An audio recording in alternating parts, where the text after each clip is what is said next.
رمضان میں روزے کی حالت میں اگر کسی خاتون کو حیض آ جائے، ماہواری آ جائے، تو کیا اس کے لیے کھانا پینا جائز ہے؟ اس طریقے سے اگر وہ بیماری سے پاک ہو جاتی ہے تو کیا اس کے لیے کھانا پینا جائز ہے؟ یہ دو الگ الگ مسئلے ہیں، دونوں مسئلوں کا حکم الگ الگ ہے۔ خواتین کو اکثر ان مسائل کا علم نہیں ہوتا، جس کی وجہ سے وہ گناہگار ہوتی ہے، شرم کی وجہ سے کسی سے پوچھ بھی نہیں سکتی، حالانکہ یہ شریعت کا مسئلہ ہے، اس کا جاننا ضروری ہے۔ تو روزے کی حالت میں اگر کسی خاتون کو حیض آ جائے، ماہواری آ جائے،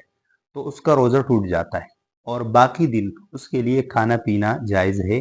لیکن بہتر یہ ہے کہ لوگوں کے سامنے نہ کھائے۔ اور اگر کسی خاتون کی بیماری روزے کی حالت میں رمضان میں ختم ہو جائے، وہ پاک ہو جائے،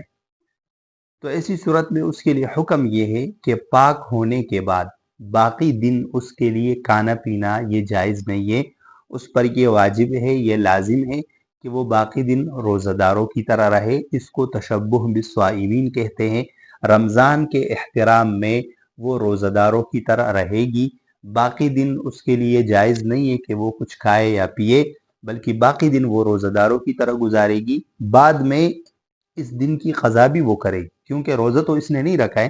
لیکن تشبہ بالصائمین، روزہ داروں کی طرح رہنا اس پر لازم ہے۔ پہلی صورت میں روزہ داروں کی طرح رہنا اس پر لازم نہیں ہے، کیونکہ اس کو بیماری آ چکی ہے، وہ روزہ رکھ نہیں سکتی، اور اس صورت میں اس نے شروع سے روزہ نہیں رکھا ہے، لیکن وہ پاک ہو چکی ہے، اس پر روزہ لازم تھا، لیکن وہ بعد میں پاک ہوئی ہے، اس نے روزہ نہیں رکھا ہے، تو اس کے لیے ضروری ہے کہ وہ تشبہ بالصائمین کرے، روزہ داروں کی طرح باقی دن رہے۔